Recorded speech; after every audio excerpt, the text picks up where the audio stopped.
कि आपने पढ़ा तो अच्छा है, नो डाउट, आपने चाहे जहां से पढ़ा हो, जैसे पढ़ा हो, लेकिन मैं अपने अनुभव के आधार पर आपको साथ ही कुछ यहाँ पर टॉपिक्स प्रोवाइड कराने जा रहा हूँ कि जब आप अपने रिवीजन को करें तो इन टॉपिक्स को ध्यान में रखें, और हर एक अच्छा छात्र जब एग्जाम में जाए तो इन टॉपिक्स को बिना पढ़े हुए ना जाए, ठीक है। और चाहे आपने उनको पढ़ रखा है तो एक एक बार और रिवाइज इन टॉपिक्स को करना है, ये बात रही। अब देखो ये टॉपिक्स देख लो, आप इनका स्क्रीनशॉट ले लो।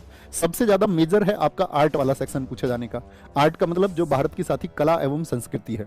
कला एवं संस्कृति की बात करें तो इसमें शास्त्रीय नृत्य यानी कि क्लासिकल डांस, लोक नृत्य यानी कि फोक डांस, त्योहार, उत्सव, मेले, ये तो आपको सबसे पहली प्रायोरिटी पर रखना है। और अगर मैं बात करूं स्टैटिक जीके के, मान के चलो 6 क्वेश्चन पूछे गए तो 3 तो ऐसे होंगे जो आर्ट एंड कल्चर से ही पूछ लिए जाएंगे, और दूसरा वेटेज रहता है स्पोर्ट्स का, और इसके अलावा अगर एक आध % कहीं मिलेगा वो बाकी सब में से मिलता है।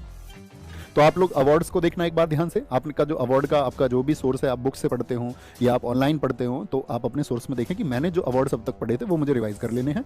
कि आपका म्यूजिकल इंस्ट्रूमेंट्स हैं, आपका यहाँ पे उत्सव को एक बार रिवाइज करना, खेल में साथी सभी खेलों के बारे में, यानी कि उस खेल में क्या आपका उनके, जैसे मान के चलो हॉकी आपको पता होना चाहिए 60 मिनट का होता है, फुटबॉल 90 मिनट का होता है, मैदान की माप क्या होती है, खिलाड़ियों की संख्या क्या होती है, क्या नियम होते हैं।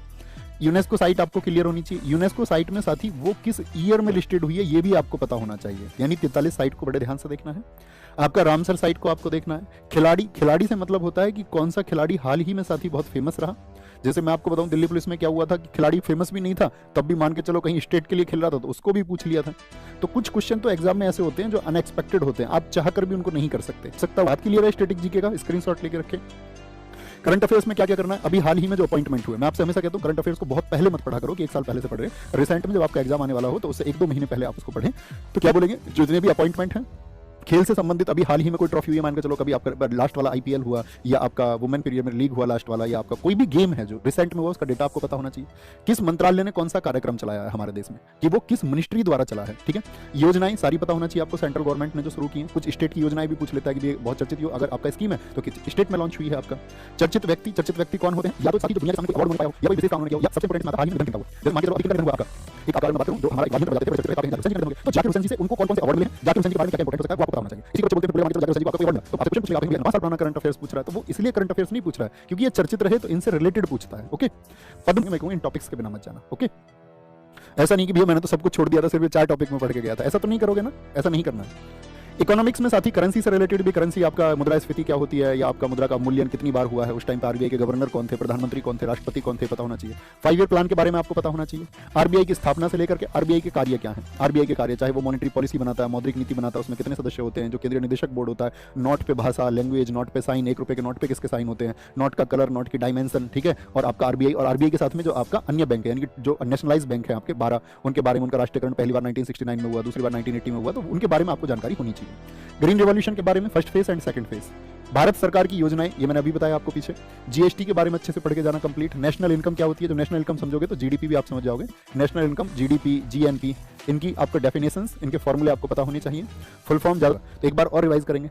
हिस्ट्री में साथी हड़प्पा सभ्यता पढ़ लो एक बार रिवीजन में, कि हड़प्पा सभ्यता में क्या क्या था मेजरली, कि भाई कौन सी चीजें कहां से मिली हैं, खोज कब हुई, कौन किस नदी के किनारे था, नदियों के प्राचीन नाम क्या थे, सिर्फ इतना।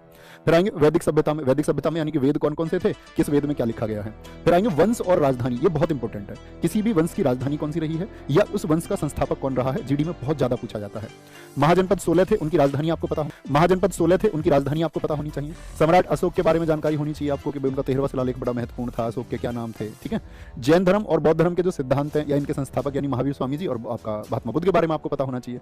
प्रमुख ऐतिहासिक शब्दावली, ये क्या है, प्रमुख ऐतिहासिक शब्दावली में वो सभी शब्द आ जाते हैं साथ ही, मान के चलो आपका जैसे आप देखोगे चाचर भूमि क्या होती थी, ठीक है, आपसे पोलज भूमि पूछ लेगा क्या होती थी अकबर के टाइम पे, तो वो ऐतिहासिक शब्दावली है। इसमें अक्सर कई बार तो जटिल प्रश्न ऐसा आ जाता है कि वो मतलब अध्यापकों के लिए मुश्किल होता है, मेरे लिए मुश्किल हो जाएगा। मध्यकालीन भारत में दिल्ली सल्तनत एक छोटा टॉपिक है, आप अगर लगातार रिवाइज करने बैठेंगे शायद एक दिन में आप इसको रिवाइज कर सकते हैं।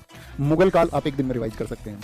आधुनिक भारत की जब बात आएगी तो उसमें साथी एक तो कांग्रेस और प्रमुख समाज, देखो इसको इंपॉर्टेंट मानना, प्रमुख समाज क्या है, जैसे आपका मैं आपसे पूछूंगी, मुझे इनके बिना नहीं जाना है। ओके, पॉलिटी में क्या करना है, पॉलिटी में साथी एक बार तो संविधान सभा को पढ़ें, संविधान के भाग जो कि वर्तमान में आपका 25 हो चुके हैं, किस भाग में क्या दिया गया है। राज्यपाल को जरूर पढ़ लेना कि भाई राज्यपाल जो आपका आर्टिकल हम शुरू करते हैं 153 के आसपास के जो आर्टिकल्स हैं उनको ध्यान से पढ़ें। पार्लियामेंट में भी राज्यसभा जो होती है आपका और लोकसभा, इनके सदस्य कैसे चुने जाते हैं। राज्यसभा में 250 होते हैं तो 238 आपका क्या होते हैं, निर्वाचित होते हैं, 12 नॉमिनेटेड होते हैं, और वो किस तरह से होते हैं एक बार पढ़ लेंगे, बात क्लियर है।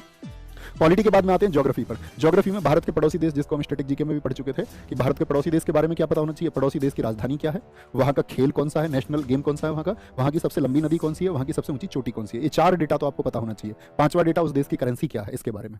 सेंसस को पढ़ के जाना भैया, ज्योग्राफी में, इकोनॉमिक्स में जहां भी आपने पढ़ा हो। मैंने बताया कि सेंसस से एक क्वेश्चन जरूर आता है। जिन साथियों ने सेंसस को नहीं पढ़ा है, यूट्यूब पे ही मैंने क्लास करा रखी है, लिख लेना सेंसस या जनगणना, ऐसे कर सकते हैं, क्लास आपको मिल जाएगी, ठीक है। बहुत अच्छी क्लास है, उसको जरूर आप लोग करना चाहें तो जरूर करें।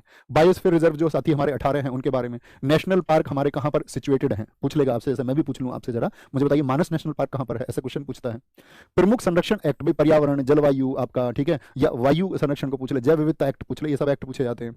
विश्व में जल निकासी, यानी कि अमेजन नील नदी जो विश्व की प्रमुख जल आपका क्या बोलेंगे नदियां, और साथ में ट्रिब्यूटरीज भी पढ़ना भैया। इस टॉपिक को देखना, किसी नदी का उद्गम कहां से होता है और उसकी सहायक नदी आपको पता होनी चाहिए। डैम एक बार रिवाइज करना, कौन सा डैम किस नदी पर बना हुआ है, कौन सा डैम किस रिवर पर है। ओके, साइंस की बात करें तो ध्यान से पढ़ लेना कि भैया 18वां है आपका, तो ये इनर्ट गैसेज हैं आपका, कैल्कोजन क्या होते हैं आपका, हेलोजन क्या होते हैं, लेंथेनाइड एक्टिनाइड क्या है, क्षार धातु क्या है, क्षारीय मृदा धातु क्या है, ठीक है, उसके बारे में आपको एक बेसिक आइडिया होना चाहिए।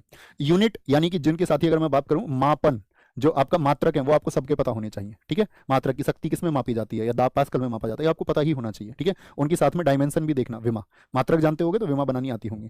कोई आविष्कार किसने किया है, फिजिक्स केमिस्ट्री बायोलॉजी का, और साथ में आपका केमिकल फॉर्मूलाज। पिछली बार तो सिर्फ इससे, क्योंकि एक आध क्वेश्चन पूछा गया तो केमिकल फॉर्मूला से क्वेश्चन पूछ लिया गया। ओके,